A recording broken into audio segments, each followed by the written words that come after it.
Welcome back. It's been a while. I haven't recorded a video in like 4 months, maybe. But today we're getting back into Beggar's Pardon. I think it's mirrored on my end, but Beggar's Pardon. Um, oh my. So, finally getting back into this, and even though what's it called? It's been a minute. I kind of still remember what happened last time. Last time they were talking about how she got into sleuthing, which is just like investigating, but like on her own.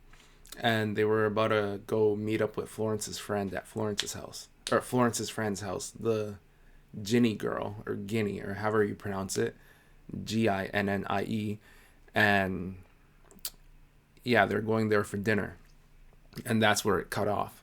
That's where I last read, and this next chapter was quite long. The first two were pretty short, but this one was like I think only 15 pages actually, and the pages are like big print. So it wasn't that long, but it was longer than the previous ones. And essentially, okay, the chapter starts off, they're walking over to the Forsyth's house, which is less than a 5-minute walk. So they're like, okay, we'll just walk. No big deal. We'll get there quickly. And they dress up. I wasn't sure if it was important information, but it describes like all the things that they're wearing. But yeah, they were both dressed up nicely, and Lady Marmalade, Frances, is especially excited to meet new people because she's not familiar with any of the people who are at Florence's house. Not Florence's house, at Ginny's house, and we're gonna get into that later. The people that were there, so she's excited to meet new people, and Frances is surprised that Florence doesn't lock the house before leaving.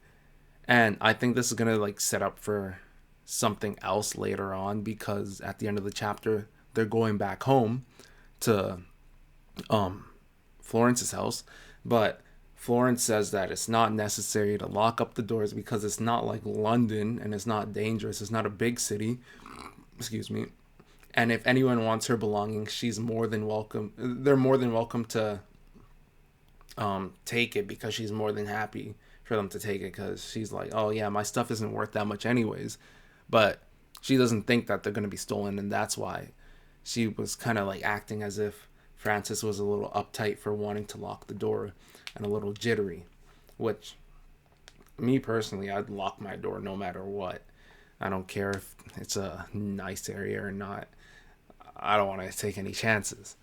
And yeah, this leads to a conversation about how Frances never expected to be living in her what Florence describes as an humble estate, because she just like recognizing how her life has turned out pretty fortunate.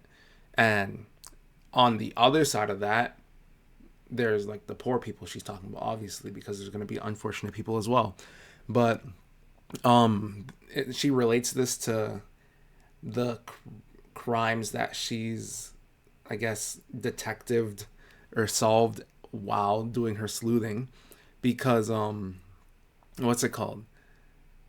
She sees a difference between the crimes that people who are well off commit versus the poor, and she says a lot of them are poor because of the terrible employment rates in London at that time, and I guess that has something to do with the war that's going on. And then she says that concerning like the crimes she investigates during her detective, whatever she likes doing in detectiving, the crimes committed by poor people are more straightforward. Like they'll steal some bread or something that's just for their well-being, because they're stealing out of desperation. But the crimes committed by those who are closer to her social class, like more well off, are more psychologically intriguing, I guess. Like there's more imagination with those crimes, and it's not just as simple as um you needed something out of desperation. So I guess those would probably be the ones where there's more like murder involved, or some more nefarious reasonings, or just maybe silly crimes that they do as well. And yeah, this because the unemployment rate is high, so the lower class they are, the more straightforward the crime is, and the higher class, um, what's it called?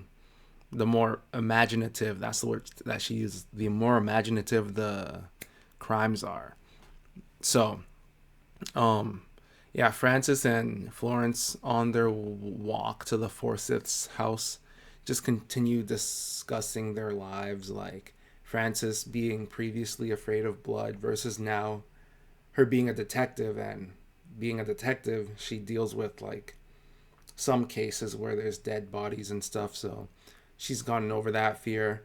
And then they're talking about how Florence never married, and not because there was no guys there, but because I guess, well, we'll get into that later. There's more about that later as well. And then also there's like neither of them having a keen interest on fashion, which I thought was a little surprising considering how much detail went into like describing the outfits that they were wearing. But neither of them are into like new fads, new fashion, like makeup. And one thing that they mentioned particularly was like gloves. I just imagine like two like 60-year-old women wearing like Mario gloves when I read that. And also about Eric, the husband of Francis, not knowing how to interact with Declan, their son. And then as they're walking, a nice sports car rolls up on them, and there we're introduced to Garrett Forsyth. That's his name, Garrett Forsyth, the son of Ginny. And yeah, he's driving like some sports Alfa Romeo. I imagine it to be red. I don't know. Alfa Romeo just seems like a red car to me. But yeah, Francis thinks that he's charming at first, and because he offered to give him a ride to the. I mean, it was a short walk, anyways, less than 5 minutes. But he wanted to. He wished he could have given them a ride up to the house, which was like 100 meters away at that point. But it was a small two-seater, and they wouldn't have had space. It was cramped, so he just went up all the way by himself, and I guess just left them to walk the rest of the way together. And Francis, because of that, thinks that he's charming, but Florence, on the other hand, says that he's spoiled because he still lives with his parents. He's essentially leeching off of them, according to Florence, and he doesn't work. And then, what's it called? Francis like goes back at that, saying, "Well, we don't work either." But then she gives the excuse, like Florence gives the excuse, "Well, we're old," and something along those lines, and that she thinks he's gonna be like getting himself into trouble because um he has like idle hands or something. She's like, she says the devil's gonna get a grip of his idle hands. Some young man having idle hands is a bad thing. So then she thinks that is a bad thing, that he's not working and that he's just a spoiled brat who leeches off of his parents and doesn't find any job for himself since he's an adult. Nevertheless, they get to the house and they're greeted by the butler, whose name's James. And then I think there's a housemaid named Agnes. She comes in a little later, but I just want to say that now because I don't know. She wasn't really important in this chapter. All she really did was kind of just echo anything that the butler did, James. So, but I don't want to like skip over that in case it comes up later. But yeah, all she did was like just echo what James the butler did. And then after the butler, Ginny follows and introduces Florence and more so Francis to the five people who were in the living room. And they, what's it called? Call her Ginny, or Ginny introduces Francis as the guest of honor. Yeah, so Ginny introduces Francis to firstly Jack Forsyth, which is Ginny's husband, Dr. Luther Garnett, who is the older brother of Ginny, and he's described as looking like Winston Churchill, and then Garrett Forsyth, who's the aforementioned son of Jack and Ginny, and then Gerald Forsyth, the brother of Jack, and then Meredith Church, and she's the widow of Roger, who was the oldest of the Forsyth brothers. And it said that Florence knew all of them except for Dr. Luther Garnett and Meredith. So I guess she's more acquainted with, well, the family of Jack rather than the family of Ginny, because she doesn't know Ginny's brother. And then Meredith starts to ask about the sleuthing that Frances does. So I guess she heard about that from Ginny. I don't know. Like, it was weird. It said that Frances was just introduced to all of them, but then Meredith was like talking about Frances as if she already knew, but then she also didn't know. Frances also was not acquainted with Ginny, so I don't know how Ginny would have known and told Meredith that Frances does sleuthing or investigating, unless maybe Florence told Ginny since they knew each other, and then Ginny told Meredith. But anyways, yeah, Meredith starts to ask about the sleuthing that Frances does, and essentially she just says the same thing that she told Florence in the previous chapter, or the one before that, I can't remember, and just says that, yeah, the police don't ask as much for her investigative help as much as like relatives or friends do if they have like a small issue or something.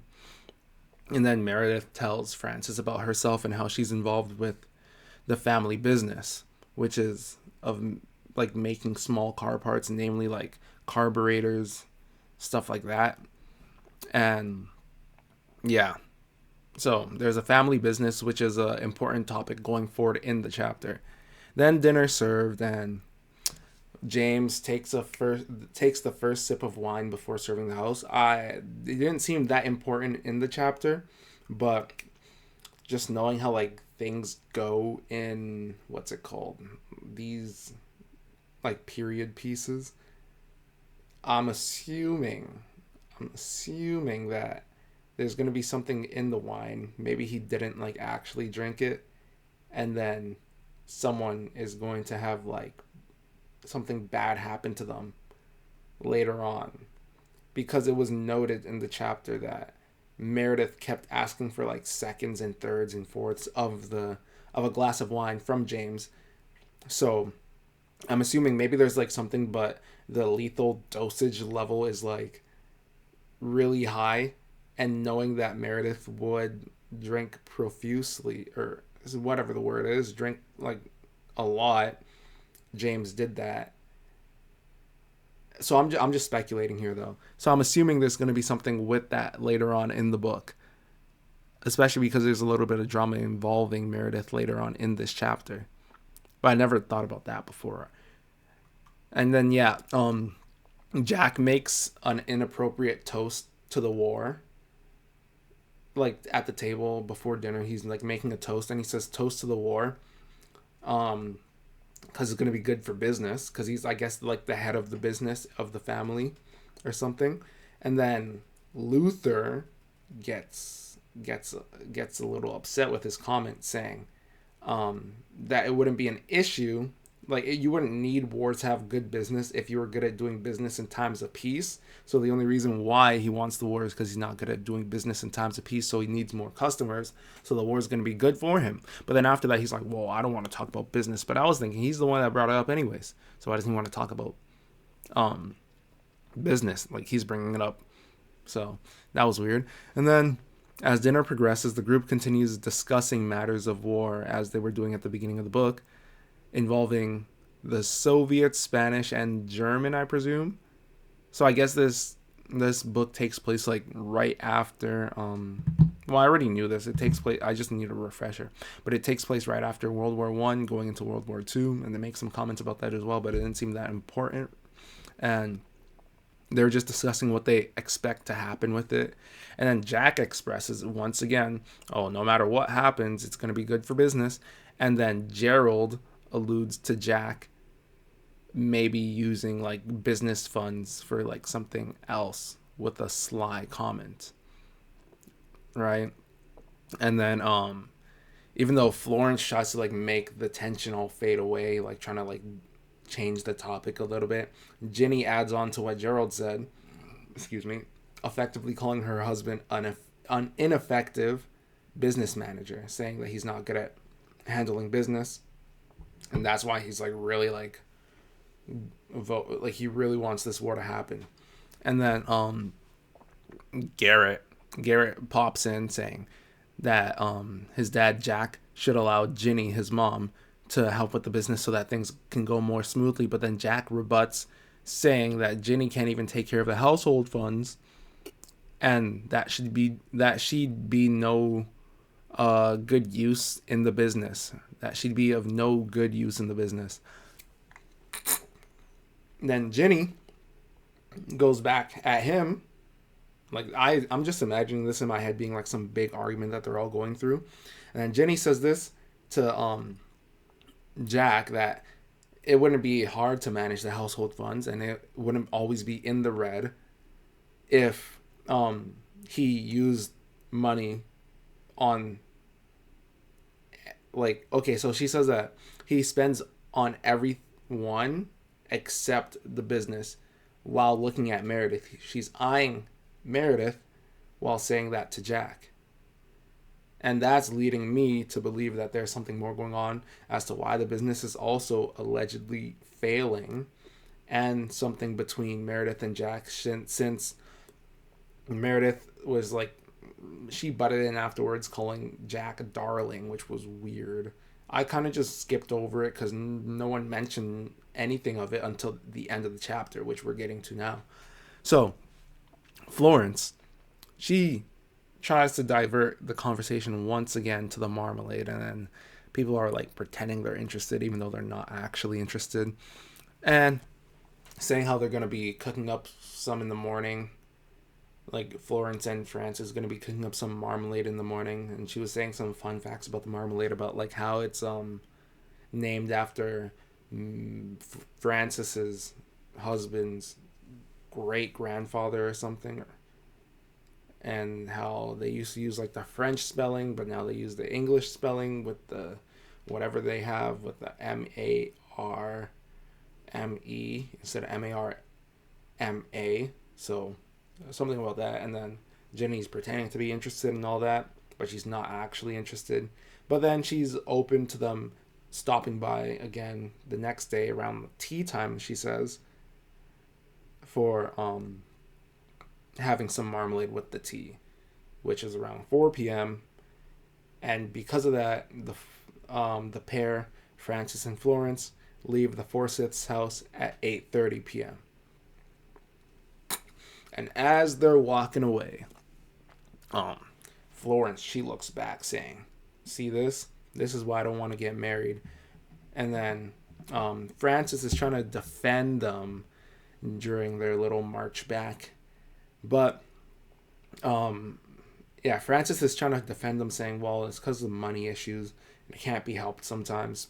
But then Florence at that moment brings up that she really doesn't like Jack because she suspects something going on between Jack and Meredith, and she thinks it's especially bad because Meredith is the widow of his older brother, and Florence believes that the marriage is essentially falling apart, and she says there's no more love to be lost between the two. And with that, the chapter ends. So my prediction for like the next chapter is there's going to be something wrong at the house, and then they're going to go back to the house and they're going to see, oh no, something actually was stolen. Or maybe they're going to be like, oh, maybe we forgot it at the other place, and they're going to go back to the other place, and then Meredith is going to have something bad happen to her because of all the wine that she drank, and it's going to be all the butler's fault. So that's my hypothesis.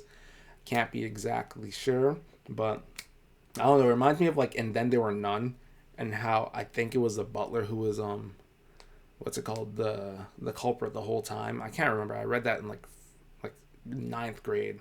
I don't know how long ago that was that I read it, but it kind of reminds me of that, like the whole setup scenario. So I'm suspecting something bad is going to happen to Meredith because all the wine that she drank, and there's going to be something that was in the wine. And I'm also suspecting, but this is more like foreshadowing that was written into the book, about there being something missing from the house because she was like, oh no, it's going to be fine. We don't have to lock up. This is not like the big city London where everyone's all savage and all that. This is the countryside, and I have nothing worth stealing anyways. So I'm suspecting that's going to happen, and then by at least the fifth chapter, Lady Marmalade is going to be on the case, and she's going to solve, or at least try to solve, this mystery.